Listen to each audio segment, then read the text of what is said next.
Mr. Speaker, people often say you should put your money where your mouth is. Well, this body has for years placed a significant emphasis on public safety. So today, I would like to tell you about the House budget that you adopted last Thursday and its commitment to public safety. The amendments you adopted restored funding for sheriffs and Commonwealth attorneys, initiated state police basic trooper schools, and maintained support for the House Bill 599 program. The introduced budget submitted in December reduced funding for sheriffs by $47.1 million in fiscal year 2011 and $59.8 million in fiscal year 2012, equaling about a 13.4% biennial reduction in the level of funding previously provided to sheriffs, who, as many of you know, provide the primary law enforcement services in many communities. Mr. Speaker, I'm proud of our adopted House budget because it restores $41.2 million in funding for sheriffs in fiscal year 2011 and $40.7 million in fiscal year 2012. These restorations mean that instead of the 13.4% biennial reduction proposed for sheriffs, the House budget includes only a 3.2% reduction. This additional funding includes restoration of the 1 to 1,500 law enforcement ratios, the elimination of across-the-board reductions for sheriffs and regional jails, and the restoration of the retirement and group life insurance payments provided for sheriffs and regional jail personnel.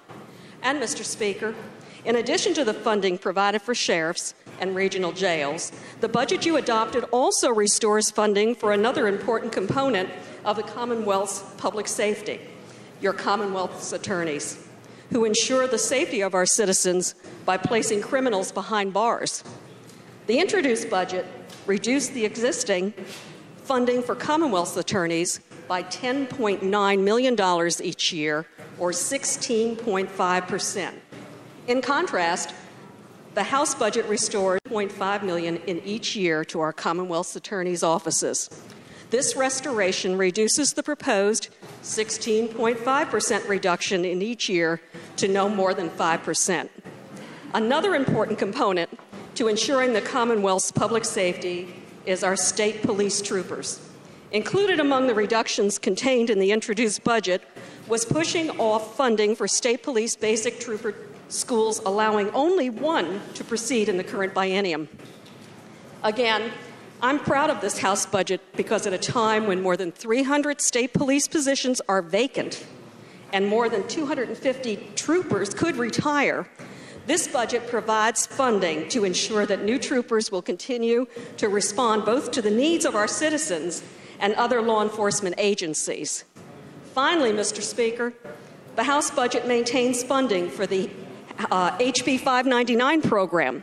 While you know funding for this program increases and decreases with general fund revenue growth, the House budget we adopted ensures that $150 million each year is available to support those localities with police departments.